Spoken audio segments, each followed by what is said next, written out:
Welcome to Streams of Income with self-help author Ryan Rieger. For the next hour, you'll hear proven methods for how to live the multiple income streams dream. Ryan is passionate about helping others discover their gifts and start their own business. He's published 5 books, and his courses and group coaching programs have changed the lives of thousands of students all over the world.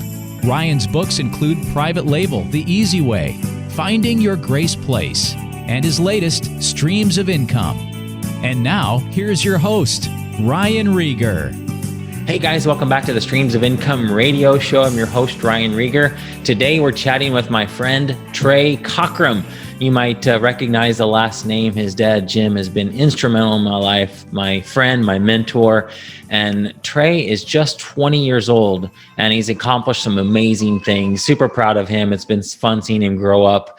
But he is an amazing young man and has created an amazing business. But he started out as a wedding photographer and was shooting weddings at age 16. And now he is serving businesses with their marketing funnels and sales process. It's just incredible. You'll love this interview. You'll learn a ton from him about how he gets his clients, how he serves people, how he finds them, and then just some very good life information about conversations and relationships and how that plays a part in his business. And so you'll enjoy this interview with Trey. All right, Trey, welcome to Streams of Income Radio. Appreciate you being on with me. Yeah, thanks for the invite, man. I love what you guys are up to. It's really cool to kind of watch from a distance and see your guys' community grow, and I'm just happy to be on the platform. It's an honor. Yeah, well, thank you. I mean, it's obviously, it's a lot to do with your dad, and I love seeing how you've followed in his footsteps, but you're doing it completely different, a whole different thing. You're doing your own thing. You're not like in his shadow by any means. And you just found your own way, your own purpose, and you're killing it, which is awesome. Well, congratulations on your success. I want to talk about tell me about, I have people in my audience that don't even know who, the Cockrum family is, or they probably listen to my story and know how much your dad and the community that we've helped build has, inspired me and blessed me. But for the people that have who's this guy? Tell them who's Trey, and just go. I love hearing people's stories. It's fascinating, and I learn a lot through it. Absolutely. So, well, my name's Trey. I'm 20 years old. I like to start off when people ask me, "Tell me about yourself," and it's in a business context. There's a different way I answer that question. If they're asking me we're not on a date or something, so it's so for this, it's I guess the main thing is that, I started my own business when I was 16 or 17. And I actually started off, interestingly enough, super random, as a wedding photographer. And that was where I started. I just, was shooting weddings, getting paid at 16, 17, $1,000, at best $2,000 for a wedding. And I'll probably shoot maybe 4 or 5 a year. And it was a lot of fun. Yeah. Oh, by the way, I remember that when you were doing that, when you first started, you didn't even have your driver's license yet. Nope. And how were you getting, I know the answer, how were you getting to those venues? I was either Ubering or my mom was driving me because she just enjoyed it. So guys, there's no excuse. If you have an idea and you want to do it, there is going to be a way. I mean, I was so impressed when I found out you were using Uber to get to your locations. And it's cool, the fact that you did a great job at it. So people didn't look at you like, oh, here's some 16-year-old kid. It was kind of a brand. I mean, honestly, people were kind of stoked about it. This is so cool. This 16-year-old kid is really good. And it was I always thought it was really fun because I was it was these little pats on the back, and I just had a good time with that. And and then also I would deliver really good shots, and they'd be really happy. And so it'd be so funny. Imagine literally going to your brother or your sister's wedding, and they tell you that the photographer's showing up in an Uber because they don't have their license yet. You're like, what on earth? How much did you pay them? That's where my career started. And then I think you remember vividly, my family went through a house fire when back in 2017. I lost all my camera gear. It was a year until I finally got the insurance settlement for my camera gear, and everything wasn't fire damage. It was water damage. It was, the giant hose the firemen used just soaked everything, all electronics were gone. Gosh. So Oh, I even lost your virtual reality gear. Yeah, dude, I had, for those of you in your audience who may know the Oculus brand, they had this developer kit that you had to be a game developer in order to get one. I pretended to be a game developer in order to get one of the virtual reality headsets. And I remember me and Ryan playing with those back when we had like a mastermind or something of some kind. But anyway, though, that's it. Yeah, so moving from there, I lost all my gear and I had to figure out what else I could do. And I realized that, most wedding photographers take a good year or 2 years before they book their first wedding. Like, something about my mentality or the way that I marketed myself or something got me booked weddings within like 4 months of starting. And so I kind of leveraged that as a case study to start working with other wedding photographers to help them market their business. And this is, I didn't know at the time, but it was the entryway into just a whole new way of thinking. I'd never even considered business to business exchanges. I'd never even thought about, I could start a business that serves other businesses in a certain way. Didn't even know what B2B meant, had no idea it was a term. And I started serving wedding photographers. They were paying me a little bit of money for me to set up their Facebook ads, maybe some of their social media. So at the time I did use some advertising and some creative strategies that I Googled and learned from YouTube to get some weddings. And I started getting them really good results. Like one guy went from like doing like 2 weddings a month to having like 6 a month. Like It was like crazy results. Yeah. And it was just because I was running a basic Facebook ad. It was just a messenger campaign. I'm sure you know what I'm talking about, Ryan. It's just straight messenger, like have a conversation. I trained them on a script that they could use over Messenger, how to get them to a call, and how to move that call to an in-person meeting with the couple where they can then close. And I just developed the script and trained my clients on it and ran their ads. And they were just crushing it. So then I came out with a course on how to do it yourself because I couldn't handle so many people. And then all of a sudden, we're doing, my biggest day was like a $4,000 day and I was just turning 18. So it was like crazy.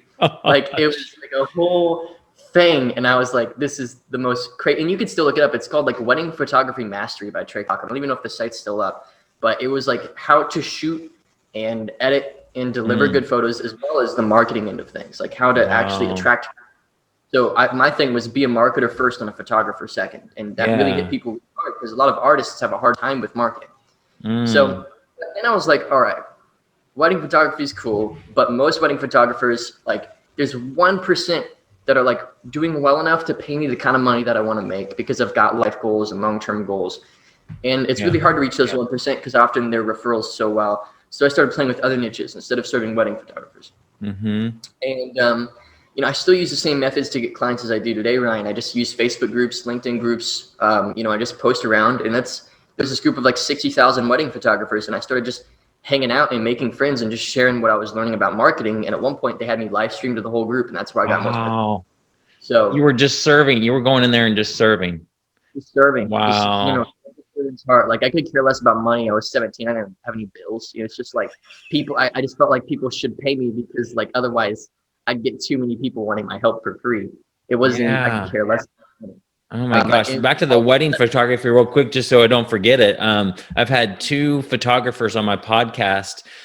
Their audience would probably be interested in that course. You said the site may not be up anymore, but it's so outdated. If they are listening, they should just reach out to me personally. I've got some way better things that they could do. The program it's 2017, Facebook. It's 2017. Sure. So Well, make sure we'll have a link. If you have a link that you can send me for them, any material that they can go through that help them get more clients. I'm sure everybody on here that no matter what niche you're in, you probably need more clients. So I want to dig into that, like your process. You shared, we had the virtual Proven conference. So guys, for those of you that are in the audience, you know what that is, but we have a conference every year for our community, and it used to be called CES. And now we changed the name to the Proven conference, and we weren't able to meet live in person this year, unfortunately. But Trey came in and talked about his methods and how he's getting these clients and broke it down. So it's we don't have to go as deep as you did on the conference, but talk about, going into the groups, LinkedIn, Facebook. What do you go into a group of, let's say it's wedding photographers. You're not going there to, hey, everybody, I have a course. I know what I'm doing. Come look at me. Because I know that's not, that wouldn't be allowed, number one. And number two, it's just probably not the right way to go about it. Oh, what does a post look like when you come in, or what? I imagine maybe it's more about just looking for people you can serve and answering questions. But what does that look like when you come into a group of people that you're not a part of yet, and you want to serve them? Obviously, you want to make, you feel like you have something to offer, and that's a paid thing. But how do you get your foot into that door and start building those relationships? Well, there's this Jim Rohn idea, and he's like, the only way to lead is by example. And so my thing is, the reason why I was able to get my foot wet in the industry is because I had my own business as a case study. Okay. So let's say you don't have a case study. You say you're starting from scratch. You can partner with somebody online who does have a case study, and then you start going out and you deliver like that. But that being said, I just go into these groups and I just, have proof that this stuff works. So now my client base, like I said, I started playing with other niches. I landed on people who have like a high ticket consulting service or something. Okay. Coaches, course sellers, people who have like a $30,000 mastermind offer, stuff like that. I can help them build out the whole rest of the business and run ads, and I can basically help them make like a micro MST, and then also turn on ads so it scales, way faster. Yeah. But that being said, you just serve by example. You lead and serve by example. So you have this idea in your head of what your client's business should look like. Like, I like to draw out a visual of where the traffic should come from, how many of them convert, what they're selling, the process of delivery. I draw it all out, and I have this idealized version of what my client's business could look like. And then I try and create that either on a smaller level or on exact level myself, so that I can prove that it does work, or maybe coach somebody on it for free, like a friend, and try and get them to this point. Just have this proof of concept. And then I just start sharing that and saying, does anybody have any questions about how this works? Like hitting people up in comments, sending them messages, making friends, adding friends as, adding colleagues as friends, peers in the group as friends, and using my personal profile for the call to action. If I'm going to have a call to action, it's not going to be in their group. I want to respect them entirely. Sure. But if somebody has more questions, I'll have a link, on my page. Like right now, if you go to Trey Cockrum on Facebook, I think my second post is here's a client success story. Anton went from $4,000 a month in their business to $25,000, and I got them there in 2 months. So it's a really cool success story. Yeah, and it's crazy the stuff that this pulls up. For him specifically, we helped with their ad campaigns for them getting clients, which actually, if you have a budget, is an even better way than prospecting in groups. But I'll get into that maybe on a different podcast.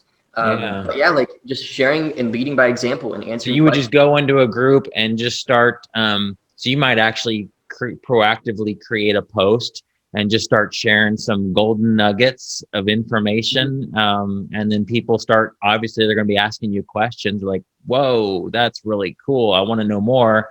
So they'll comment. You probably get a lot of private messages too at the same time, don't you? Yeah, you get a handful. So, I've turned it into a bit of a science. I've observed that for every one post with my style, the amount of leverage that I have, the amount of testimonials and proof of concept that I've got with what I do now, I will get about 3 to 4 messages. Wow. For every post. For every 10 posts, that means, 30 to 40. And I've found that it only takes 5 or 6 messenger conversations to get a really solid meeting with somebody who genuinely is looking for help. So if I wanted to add another $10,000 a month to my business, I would have to go out and make about 15 posts. Okay. So it's I've reverse engineered the math. You want to get to a point where you just know your numbers like that, so you can just turn it all into a science. And so, we have our own programs where we teach people, using these methods for selling their B2B services. And that's what I teach. And we have a spreadsheet that people can fill out, and it does the math automatically for them of how many posts they have to make to get to their goals. That's incredible. Okay, so imagine you're talking to somebody right now. Let's say that I'm somebody that wants to grow my business. What are some of the things that you would tell me to do? Obviously, I go out and maybe find where my people are, those Facebook groups, those LinkedIn groups, and then just start being involved in there.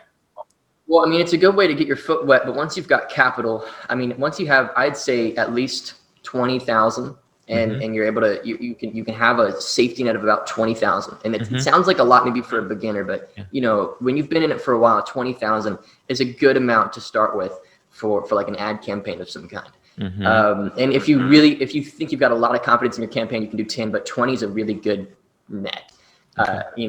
So I would say, it's honestly for you, man, I would take a look at where your money's going, because I want to create kind of like a feedback loop for my clients of success becoming success, becoming success. And, in order for a loop to happen, there has to be some form of leverage. So testimonials, reputation are two huge forms of leverage, but not a lot of marketers are really good at turning capital back into clients.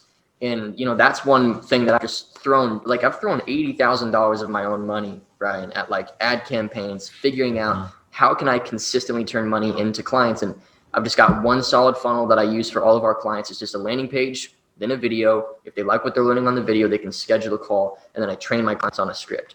Wow. So if I were to work with you, it'd be something like that. We'd look at your best offer, we'd look at your best thing that you've got for sale, and we'd try and build that funnel out. And I found that it takes about $120 to $300 per sales call. And even 1 out of 10, that's still a $1,200 per sale. If you've got a $5,000 offer, it's worth doing. You can take them yourself or put a sales guy on board. I would show my clients how to do that. So I'm just fixing the client issue as best as I possibly can, you know, and then if you need more help, I can also help them with the structure of their offers. Because my goal is that every client has at least one 6-figure profit month. And I see that being reasonable by just turning their client problem into a capital problem instead of an influence problem, or these immeasurable things like, how do I get my, Facebook group to rank more? It's like you're submitting the state of your business to an algorithm. I'd rather just throw money at it and solve the problem that way. And granted, hopefully you've got a really good product in the back of that, so that you're not just scamming strangers. You've got a really solid thing built. So that's good. So who is your ideal, and who are you always talk about? It's important to have. I loved how you started with the wedding photography, and you've started to move over to another niche, and you found your way now. And guys, that's just another quick thing, is just get started somewhere. You didn't have it nailed down. Working with these coaches, it's always a process of honing and figuring out, this is exactly, and getting closer and closer and closer to those exact clients that I feel like I'm called to serve. How did that process evolve from, and who is your ideal client? Who are for the people listening right now, they're thinking, man, I want to work with him. Who do you feel like you can serve the best right now? Gosh, I mean, anybody who has a solid B2B or B2C offer that is at least a 4-figure offer, that they could see either selling over the phone or, just they don't have a clear sales process right now. They've got testimonial results and they're just so good at what they do.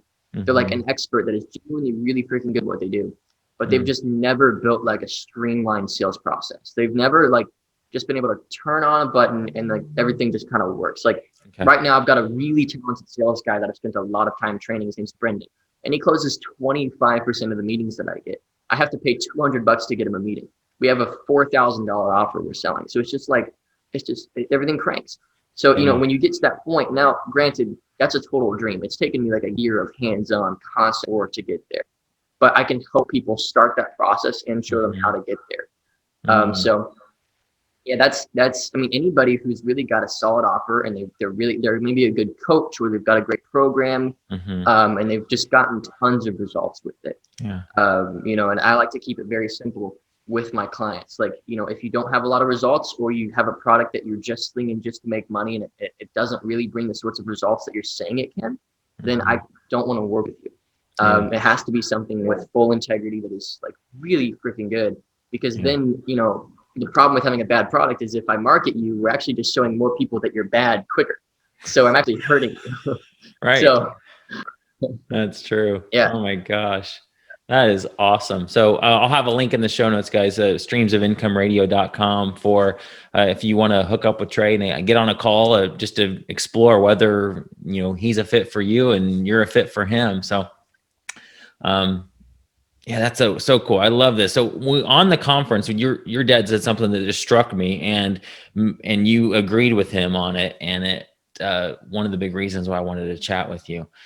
And it comes back to some of the stuff we hear from Rabbi Lapin. Rabbi Daniel Lapin wrote the book, Business Secrets from the Bible and Thou Shalt Prosper. And your dad said, So Trey, it sounds like your business is all about conversations and relationships. And you're like, yeah, it is. Yeah. You went in a little bit further on that. Let's talk about that, because I found that to be totally the case in my time in business, and I know you have too, and it's how you're getting clients. But what's that mean to you? Dude, I mean, I think conversations and relationships, I think every interaction you have with somebody either is a negative or a positive interaction. There's no there's no neutral interactions with anyone, right? And when you believe in what you've got to bring and you've seen it change lives and you're just excited to bring it to people, it's impossible. Like, you want to have an offer that's impossible not to talk about. Right.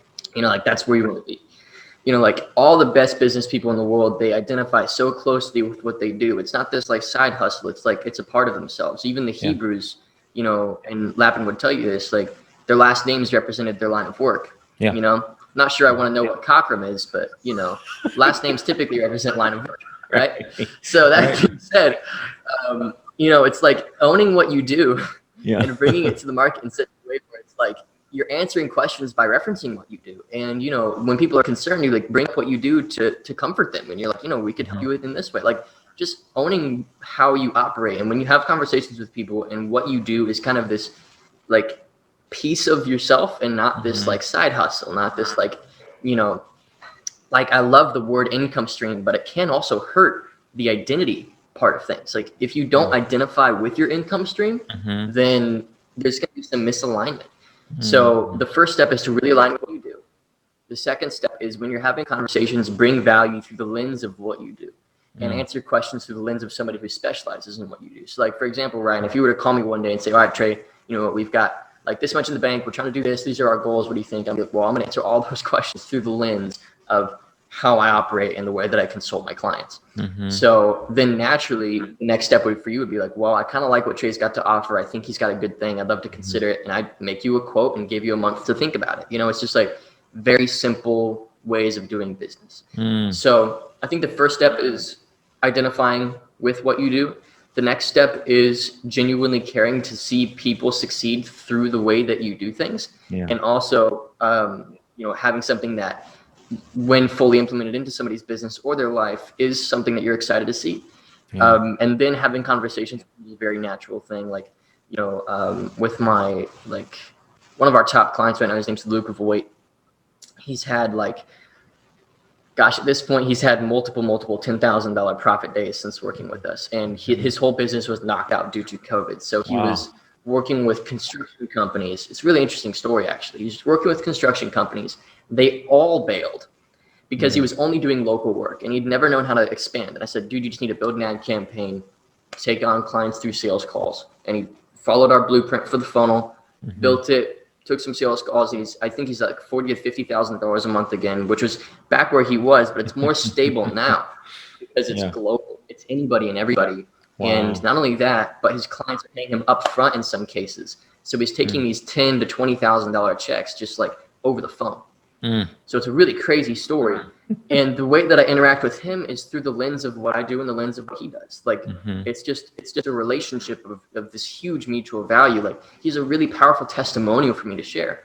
And he benefits tons from my services. So there's just this mutual value and this mutual respect and appreciation because of what we both bring to the table. So I think conversations and relationships really to me means identifying with what you do, believing in it, being inspired to continue to produce better and better results for clients or people that work with you. And when you're speaking with people, hearing where they want to get and mapping the relationship between what their goals are to what you do. Because if you can come in and say, hey, you want to get here, I can help speed up that process or make it happen, or I can see you have some doubt in your ability to get there. If we plug you into this, it might be easier. This is why I've trained Brendan, our sales guy, to do 3 simple things. Identify where someone is, identify where they want to get, and identify what's stopping them from doing it themselves. You can do those things on these calls. We have the sale. It just comes down to how badly the client wants it. No other variable. It doesn't come down to our offer. It doesn't come down to anything other than how badly they want to make that change. Because we don't really sell a service. We sell a transformation in somebody's business and their life at the end of the day. That's good. Say that again. We don't really sell a service. We're selling a transformation in somebody's life.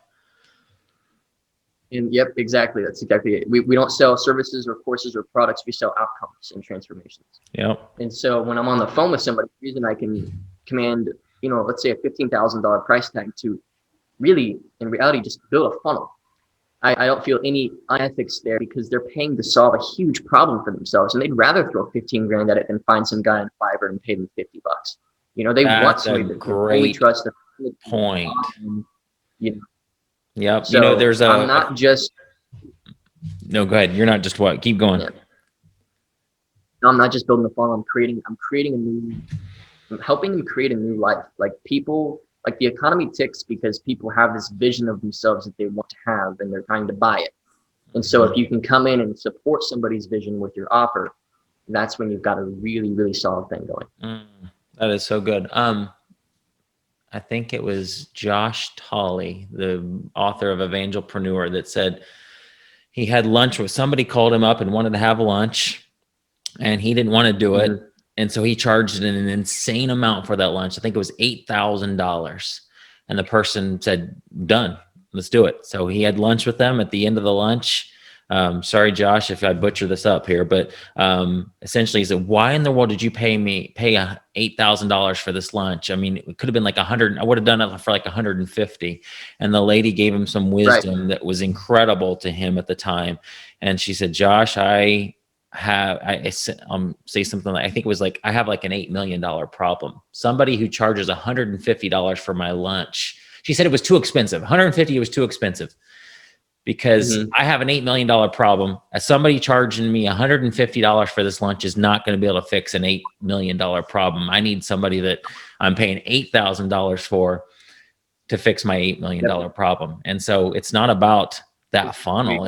You're exactly right. They're buying that outcome, and somebody who charges $50, maybe they can build the same funnel, but they're not going to give the same level of service. It's just going to be different. It's not going to be anywhere near what you're able to provide for them. So, a marketer's best talent is to understand the core desires of the market and just be able to relate everything back to those desires in a really subtle but effective way. Like everybody wants more money and everybody wants more freedom. Like, not to get super hedonistic with you, but most people got into business because they wanted more money, and that's the thing, And so you have to know how to market that with a certain level of diligence and integrity.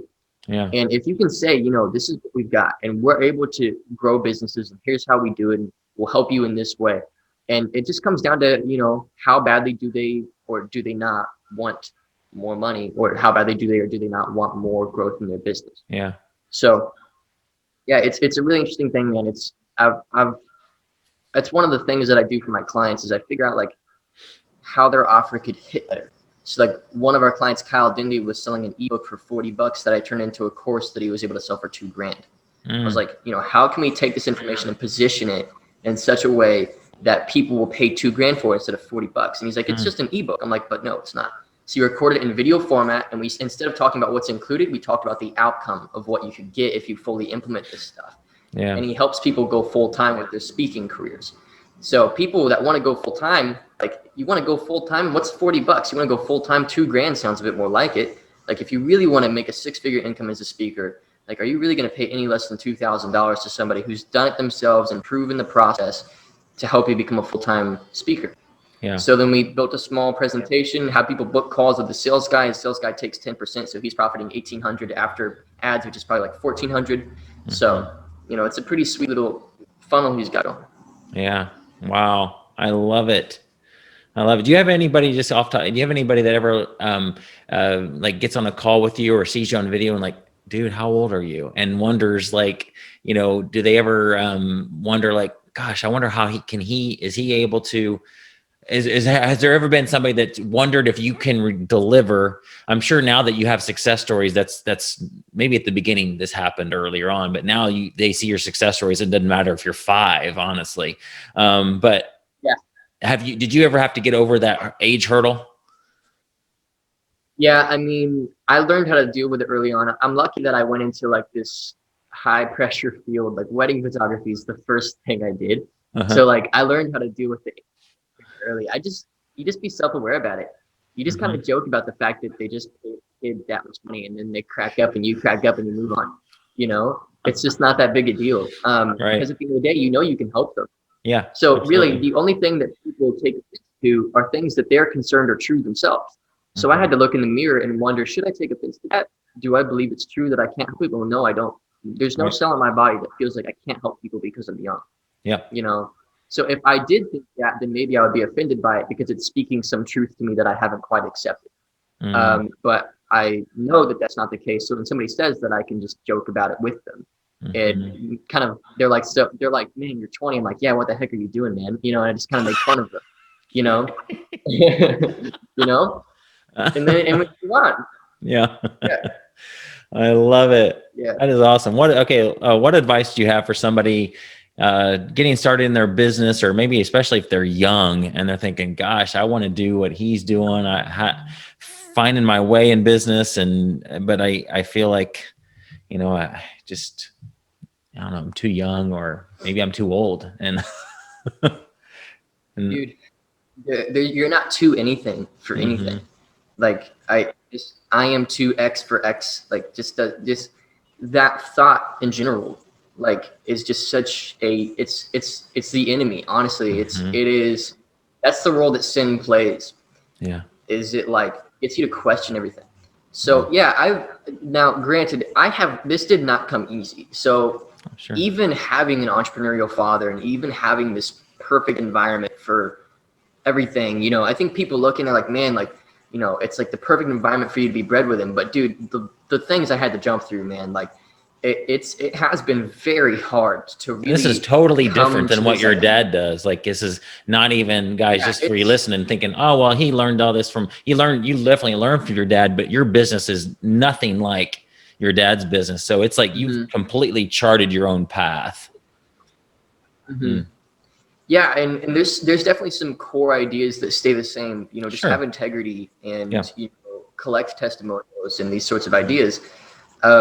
But yeah, it is very different, and I think you know, it's important for me to make that distinction because I don't want people to feel like, oh, his dad, so therefore I can't. I hate that. Like, and I don't get that anywhere else. It's only under dad's bubble that people give me that excuse. Everywhere else, like my friends, you know, I inspire them to go on and they do it. Yeah. But because my dad is who he is, it's a very interesting thing for me to balance. And I want to just kind of call it out and say, like, obviously he's helped a lot. Like, as a spiritual and emotional mentor, he's been amazing. Sure. But dude, there's loopholes that everybody has to jump through. We're all on an equal playing field. Absolutely. And I think Google needs to be your best friend, and you know, don't use "I am not X" as an excuse. You are not anything. You are not a static thing. Right. So you don't have to be any one way. You can kind of choose what you get to be. That's the beauty of free will. Yeah. You know, you can either, like, there's a Freudian psychology and there's Jungian psychology. You know, Freudian says you are the way you are. The way you were raised is the way you are. Jungian says you've got total free will. And so I'd recommend, honestly, studying Carl Jung and some of his philosophies and his psychological studies and the ways that he presents the ideas of the subconscious and the conscious brain and their relationship to one another. Because there are certain messages that you feed yourself that you're not even realize you're feeding yourself. Like, you know, for example, $10,000 a month with my business is impossible. Like, you might be saying that without realizing, and you're kind of making that the reality. One of the things I was telling myself that I had to get over is, like, until I'm 30, I don't have to make $1 million a year. Like, why would I make $1 million a year until I'm 30? But like, now I realize, like, I can make $1 million a year with just like 2 or 3 hard moves in the next year. You know? Yeah. So it's like, why stop? Right. And when you start to question these presuppositions that you've made about yourself, the world kind of just opens up. It does. I love it. On the conference, you mentioned some books that have been kind of helpful to you. You want to go, do you remember what some of those were? Because I think my audience will be interested in those. Oh, yeah, for sure. I mean, the one most related to the topic that I was just speaking about was Psycho-Cybernetics. And it's by a guy named Dr. Maxwell Maltz. And I had my dad read it. And it was so cool because he was like, yeah, like, I feel like I've known this stuff for a long time, but never really put it into words. I'm like, yeah, same here. It's just like, basically, it flips the idea that, you know, you do who you are into what you do becomes who you are, and you have total control over what you do. It's not you do who you are and who you are is a given. It's you can flip that. He just talks about that really in depth. And, it's basically like this idea that you are not a stagnant, static being with one way of living. You can flip it all around. You can choose your identity. It's really cool stuff. And to me, it's very biblical, and it's actually written by a Christian author. Biblical. He was a super biblical stuff. He was a Christian. He is a Christian, and he was a plastic surgeon who would perform huge changes on people's faces and stuff, and then wonder why they don't feel any different. And he was like, there's only so much I can do with a scalpel. Like, how do I actually help these people? And he starts getting in depth into the psychology of the self and identity psychology. Wow. And so he goes from being a plastic surgeon to being an identity psychologist because he realizes that that's the true way he can help people feel better about who they are. It's not by changing their nose, it's by changing changing what they see when they look in the mirror. That's good. And you'll never do more or less than your identity allows you to do. So most of my work, honestly, has been on like how I view myself, and I've just let it emanate out into my business. Like if you can fix the way you look at yourself, everything changes. So that's one of my favorite books of all time.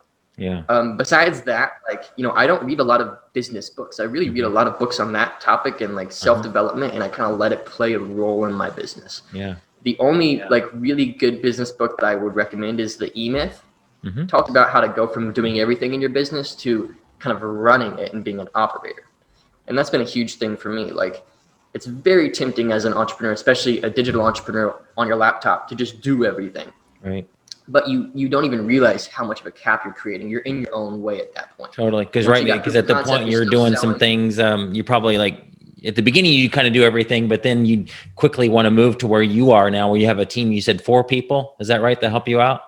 That you said on the conference that are doing these other things. So you can focus on the things that you're really good at, that you enjoy doing, that brings the most value to the business, and you let everybody else do their role, and it just works out better, and your business ends up being way better. Yeah, exactly. And I found myself in the role of promoter and team manager. So like I promote, like I run ads, I do podcasts, I am on YouTube, stuff like that. And then I, manage the team and their mental state and their spiritual state. If I do those 2 things, honestly, Ryan, if I stick to doing those 2 things diligently for another year, I will have $1 million a year business. We're just on trajectory to do it. Absolutely. And it's just, I wake up, I probably work 4 or 5 hours a day, maybe. And I just keep myself, getting in my own way. Like that's the challenge. It's not even doing anything huge. It's just staying out of your own way is the challenge. Those are 2 really good books. And the last one I would recommend if you want some more is, I believe it's called Outliers. It might be like, I think it's like a Malcolm Gladwell book, Outliers or Outsiders or something like that. I forget the exact name, but I bet you by Googling something along the lines of what I've just said, you'll be able to find it. Oh, absolutely. And it's this book on how people who don't originate from an industry actually have an advantage in that industry. And because a lot of industries are kind of this bubble where everybody kind of just does what everybody's doing. And like, the internet marketer industry is kind of that way. Like everybody kind of just like, it's like a bunch of the same, and that's cool. Like you can make a lot of money modeling people, and that's totally fine. But if you want to have like true freedom, you have to look at the connections between things and why things are the way they are and question everything. And so, I've had this really unique advantage, and this is one of the advantages that I will definitely admit that I've had, being able to watch my dad's business grow. And I've just seen like, all these huge spikes and dips and the craziness and the effects of and everything. And I'm like, I can take this objective look at his business even and say like, I'd probably do this differently and this differently. And I wonder why he's doing it this way. And this doesn't make sense. And, I've been able to watch the industry and have some really cool friends and see how they're running their businesses. But having an outsider perspective and just questioning everything, like why do we need to launch a new product every quarter? Why do we need to, why can't we just have one really good product and just run that forever? Like that's one thing I've really thought about. Like Proven Amazon course for dad is that example. But for me, I'm like, I want like one $10,000 offer that I sell for the next 10 years. Like what does that look like? And how do I create one process and one offer? And how do I just scale that to the moon instead of doing a launch every quarter or something like that? And that's good. Then also like, how do I just, instead of making tons of content constantly, turn everything into a process. Like, you know, I want to have my own method. So outliers really helped me realize, like, don't draw assumptions from other people just because they look like they're doing it right on the surface. You want to really question everything. That's good. So if you question everything, build a business instead of become a technician, and then work on identity. You know, this is my 3 favorite books. I think you've got a really solid trajectory ahead of you. You do. Man, this is good. We could talk for hours. I know you got a busy day. You probably got clients to talk to, but I appreciate you being on with me, Trey. This is really good stuff, and would love to have you on again to dig into some of these other topics, and just fascinating. And again, Absolutely. It's fun seeing, I've been around your family for a few years now, and just seeing your success and your brothers and sisters. It's, you know, it's not, you know, I love what your mom said too. You probably, because she always talks at the end or has a workshop for the conference talking about family and all that, and saying it's not about, you know, because you're the entrepreneur of the family doesn't mean like you're the favorite or anything. It's like, you've just found your calling, your purpose, and your brothers and sisters will do the exact same thing, whether they become entrepreneurs or not. It doesn't matter. It's just, there's no hierarchy. Like I look up to Abe in massive ways. Like there's certain, you know, there's some things like, I think it's interesting how the internet works, man. It's all highlights. Like, you know, there's all kinds of crazy stuff that goes down, and, you know, not only that, but like, you know, the businesses are just crazy sometimes, and it's all just wild. And at the end of the day, like, it comes down to who people are. Yeah. And so, you know, you don't really know who people are through the internet, and you don't really see who they fully are. And it's one of the flaws of it. It's just a flaw in the system. Yeah. And so like, there's certain things that Chase does. I'm just like, dude, I would give up everything that I've achieved in my business to have that character trait. Like, and there's certain things that Zane is capable of that I really wish I would be capable of at 17. And I'm just like, honestly, I can be like jealous. Like, frick, dude, if I had that at 17, like, dang. So there's just certain things, you know, there's by no means is being the entrepreneur put me in a special light in any way other than maybe the attention that MST gives me. Besides that, I mean, it's, you know, it's, and even outside of MST, like, honestly, MST takes up probably 5% of my mental space, maybe 2%. Sure. Like, I've got my own, you know, I love it. And I will swing in for the conference, swing in for podcast interviews, whatever Dad wants me to do, whatever you guys want me to do, I'm happy to serve the team. But then I'm just back to my world. You know? I love it, man. So proud of you, man. Yeah. Love what you've accomplished. And guys, and he didn't go to college. That way we could have a whole podcast episode about that topic if we wanted to. Probably one on my podcast. But I homeschool high school dropout. I've got a buddy who's a high school dropout, and he's done pretty well. And I'm like, I can run up. Yeah, I'm a homeschool high school dropout. Even worse. Oh man, well, super cool. I love seeing that you're doing, you're in your wheelhouse, doing what God's called you to do. And I love it. I know your parents are proud of you, and just thanks for taking the time to be on my podcast, my friend. Yeah, anytime, dude. Have me back on whenever. Let's do it. All right. Hey, stick around real quick and we'll chat for a second, and I'll let everybody else go. Thanks, buddy. You've been listening to Streams of Income with self-help author Ryan Rieger. From right here in the Dallas Metroplex, Ryan teaches several entrepreneurial courses and group coaching programs to students all over the world. Be sure to listen next week at the same time for Streams of Income with Ryan Rieger.